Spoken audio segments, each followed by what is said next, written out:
Ripresi a Rapallo i lavori per spostare 3 barche arenate sul lungomare. Stanotte in previsione il trasporto verso Recco e di qui ai cantieri di destinazione. I 10 comandamenti sono la radiografia di Cristo e ci aiutano a desiderare il bene. Il Papa ha concluso così il ciclo di catechesi sul Decalogo questa mattina in udienza generale. Esempi di terra buona che produce e diventa modello di sviluppo. A Sestri Levante l'incontro Confini e Racconti ha presentato esempi dall'Africa e dall'Italia come legame tra migrazione e ambiente. Santa Caterina è stata festeggiata dall'omonima confraternita Sestri Levante in processione i 3 crocefissi lignei. Presto verrà allestito il presepe, le cui offerte saranno destinate ad interventi di restauro dell'oratorio. Nella cerimonia di premiazione del concorso Mieli dei Parchi di Liguria, circa 1700 i produttori liguri, un mondo sommerso importante anche per l'equilibrio biologico dell'ambiente.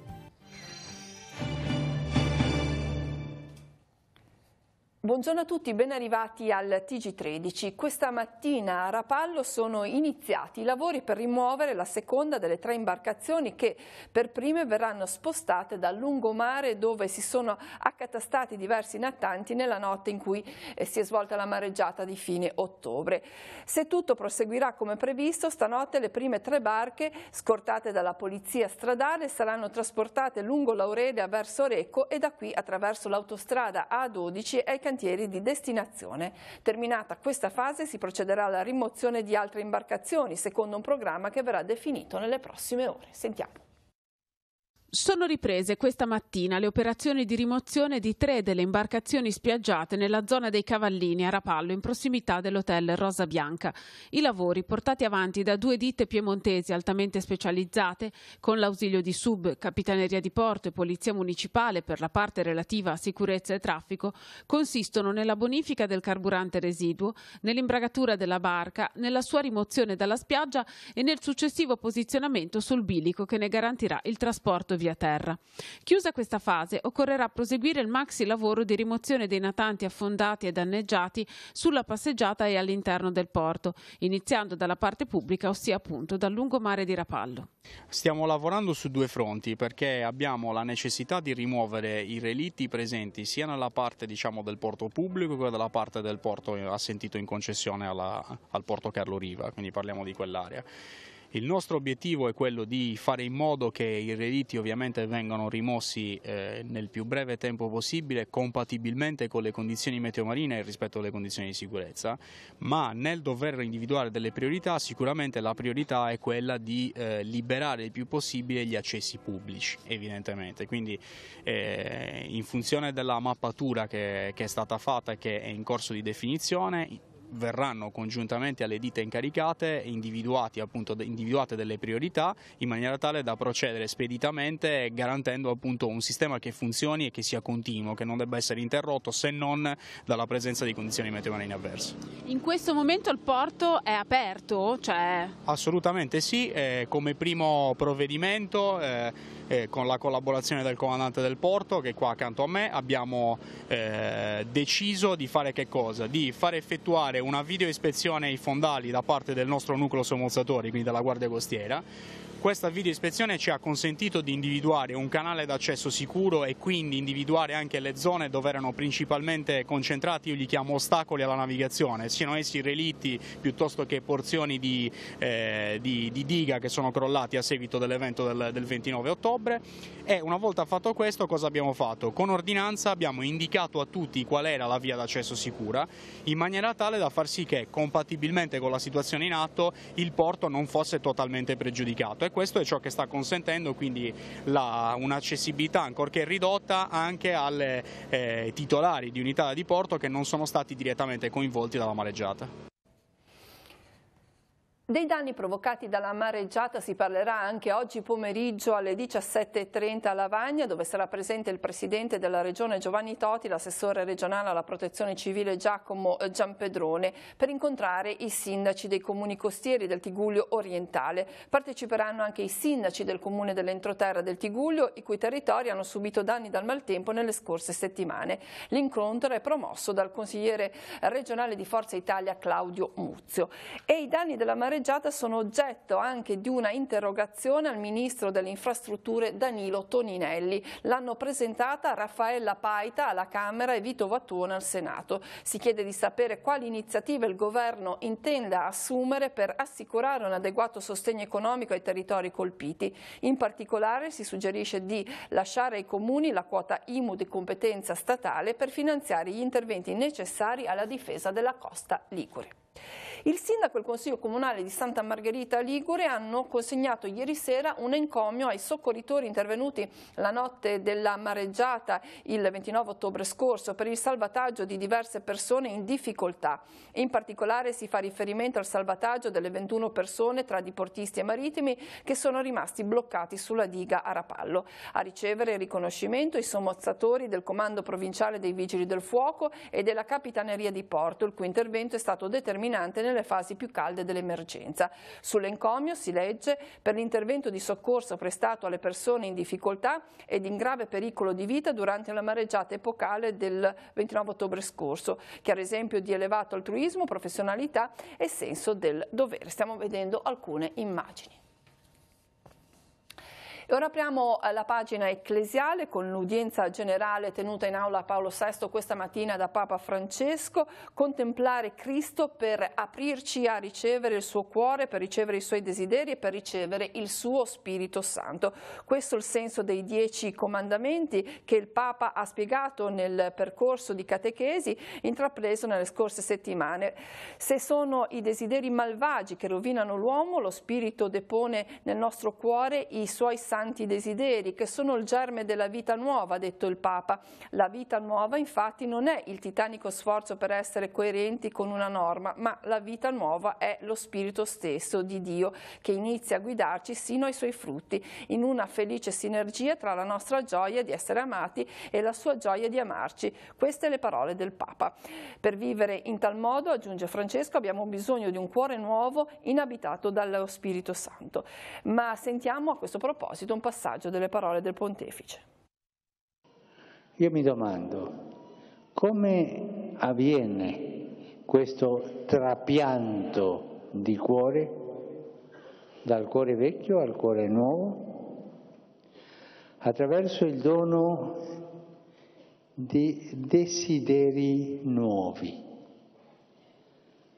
Attenti alla parola, desideri nuovi, che vengono seminati in noi dalla grazia di Dio, in modo particolare attraverso i 10 comandamenti portati a compimento da Gesù, come Lui insegna nel discorso della montagna. Infatti, nella contemplazione della vita descritta dal Decalogo, ossia un'esistenza grata, libera, autentica, benedicente, adulta, custode e amante della vita, fedele, generosa e sincera, noi, quasi senza accorgercene, ci ritroviamo davanti a Cristo. Il Decalogo è la sua radiografia. Il Decalogo è la radiografia di Cristo. Lo descrive come un negativo fotografico che lascia apparire il suo volto come nella Sacra Sindone. E così lo Spirito Santo feconda il nostro cuore mettendo in esso i desideri che sono un dono suo, i desideri dello Spirito. Desiderare secondo lo Spirito, desiderare al ritmo dello Spirito, desiderare con la musica dello Spirito. E al termine dell'udienza generale c'è stato anche spazio per un fuori programma. Un bambino argentino sfuggito al controllo della mamma ha raggiunto il Santo Padre. Vediamo appunto alcune foto pubblicate sul sito di Radio Vaticana. Il Papa si è rivolto poi all'Assemblea richiamando proprio la figura di questo bambino. Non riesce a parlare, ha detto il Papa, è muto, però sa comunicare, sa esprimersi, e una cosa che mi fa pensare è libero, indisciplinatamente libero. Però è libero e mi induce a pensare: sono anch'io libero così davanti a Dio? Quando Gesù dice che dobbiamo comportarci come bambini, ci dice che dobbiamo avere la libertà. Chi ha un bambino davanti a suo padre, questo bambino chiediamo la grazia che possa parlare. Confini e racconti dal mare alla terra, il tema dell'incontro che si è svolto ieri sera al convento dell'Annunziata di Sestri Levante.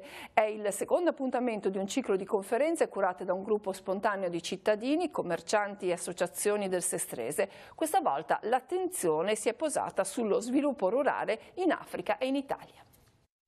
Esempi di terra buona, terra che produce e diventa modello di sviluppo grazie a idee locali o di chi arriva da fuori. L'incontro a Sestri Levante ha voluto unire il fenomeno migratorio al valore della terra. Particolare l'esempio di Agitu Idea Gudeta, etiope da 8 anni in Trentino, dove alleva le capre mochena in via di estinzione e produce alimenti biologici. Siamo in 3 perché lavoro anche con l'inserimento lavorativo per i rifugiati e quindi ad oggi abbiamo 2 dipendenti e poi abbiamo i ragazzi che vengono da tutto il mondo per fare esperienza di lavoro, di vita con noi. Agitu ha preso spunto dalla pastorizia nomade del suo paese e ha creato in Italia una microeconomia trasformando i terreni abbandonati in risorsa.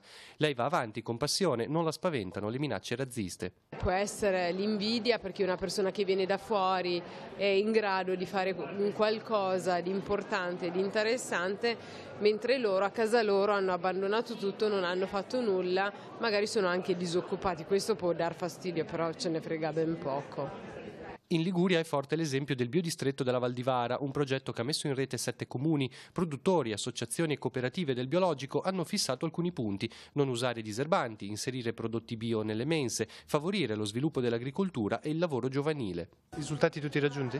Pensiamo di sì, perché adesso in Val di Vara, ed è una delle uniche situazioni italiane, abbiamo il 60% della superficie agricola che è coltivata con metodo biologico. Nel futuro su cosa lavorerete? Sulla diversificazione, quindi avere più prodotti di frutta, più prodotti trasformati, eventualmente anche cereali, insomma avere più prodotti.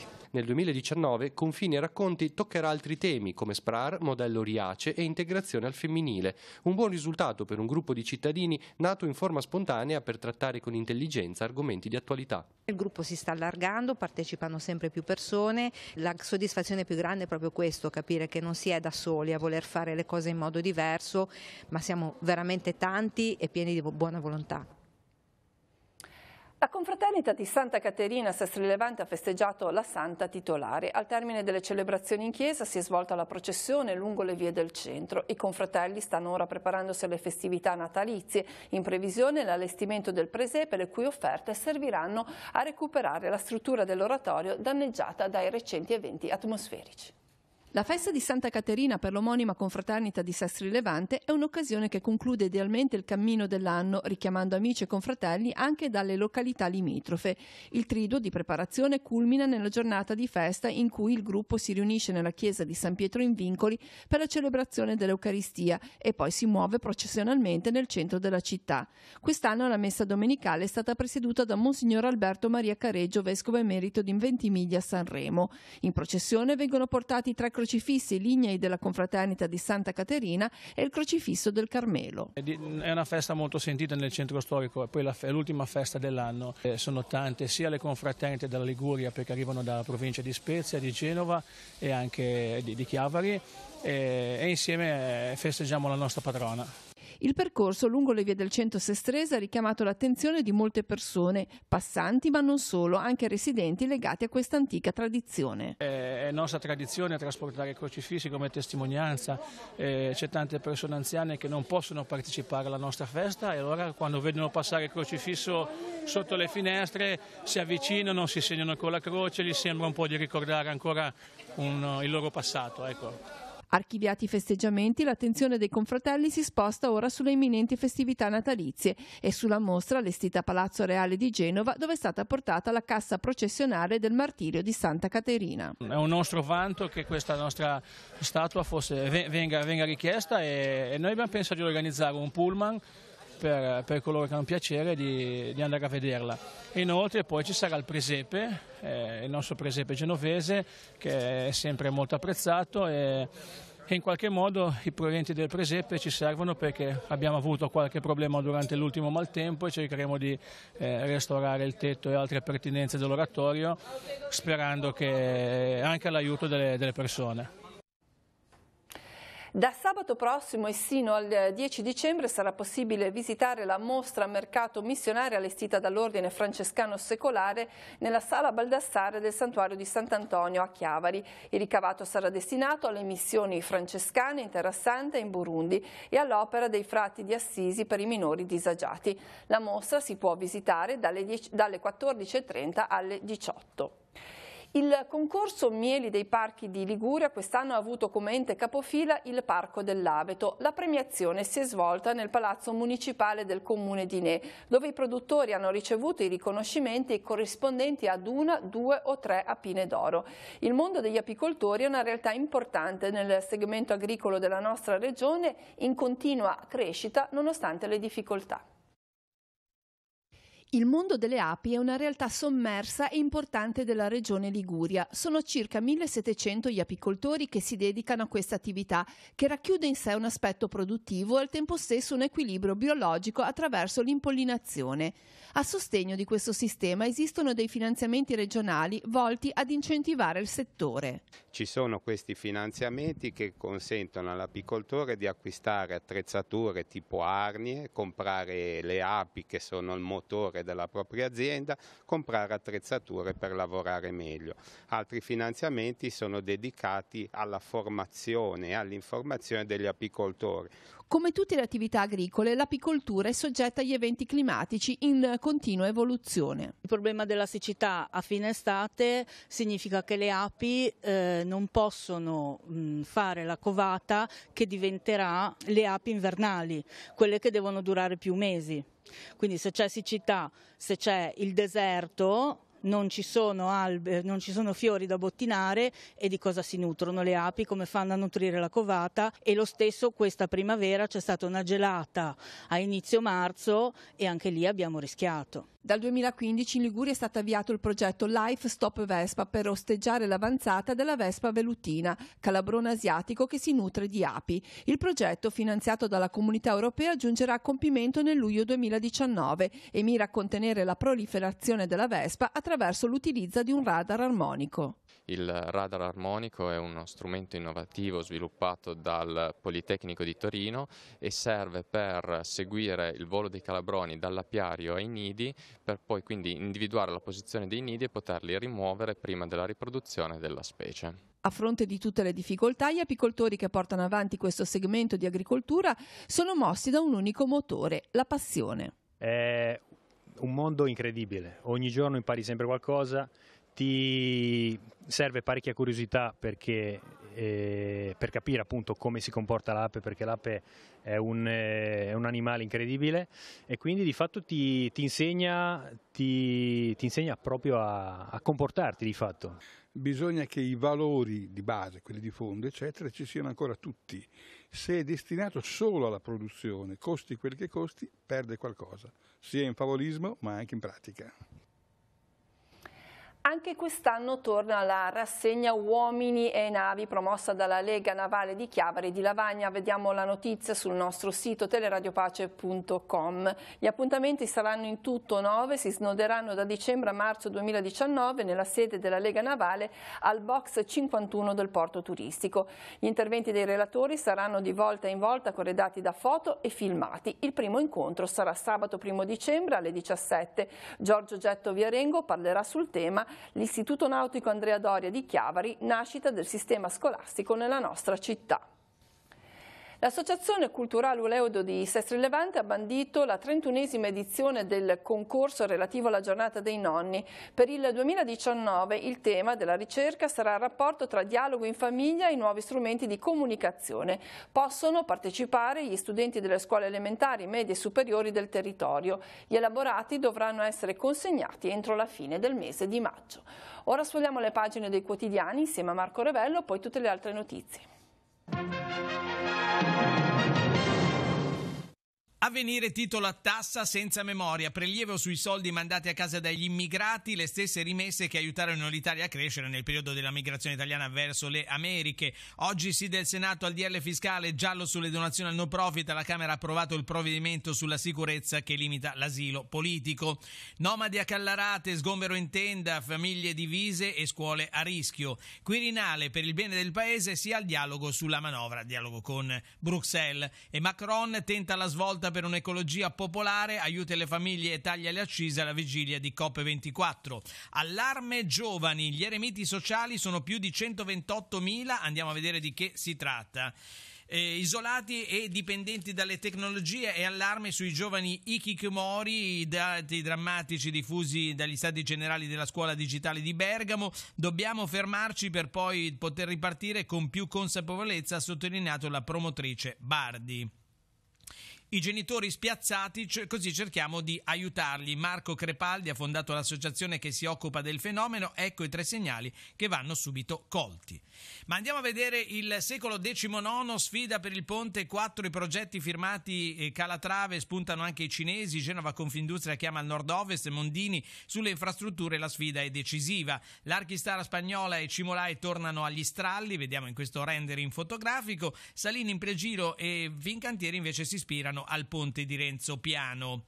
E poi ancora dal nostro territorio, Entella in campo a Cuneo, Eramo dalla carica. Oggi Toti incontra sindaci, imprenditori e balneatori a Lavagna. Andiamo a vedere appunto di che si tratta. Il presidente della regione farà il punto sull'emergenza, ascolterà le richieste dei comuni e operatori turistici. Il Tigullio orientale, devastato dalla mareggiata, tirerà le somme. E oggi pomeriggio gli alpini saranno in spiaggia per raccogliere i rifiuti.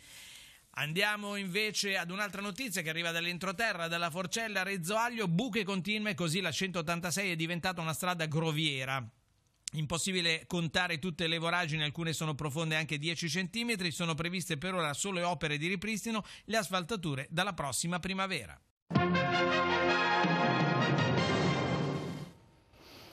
Ci sono diversi aggiornamenti di cronaca, il primo riguarda l'operazione Caro Diario di cui vi abbiamo parlato in settimana, condotta dai carabinieri di Chiavari. Ieri i carabinieri chiavaresi, dopo pressanti e ininterrotte ricerche, hanno rintracciato a Genova San Pierdarena e poi arrestato uno straniero di 43 anni in Italia senza fissa dimora, pregiudicato e nulla facente. L'uomo è stato portato in carcere a Marassi, è ritenuto responsabile di detenzione e spaccio di sostanze stupefacenti.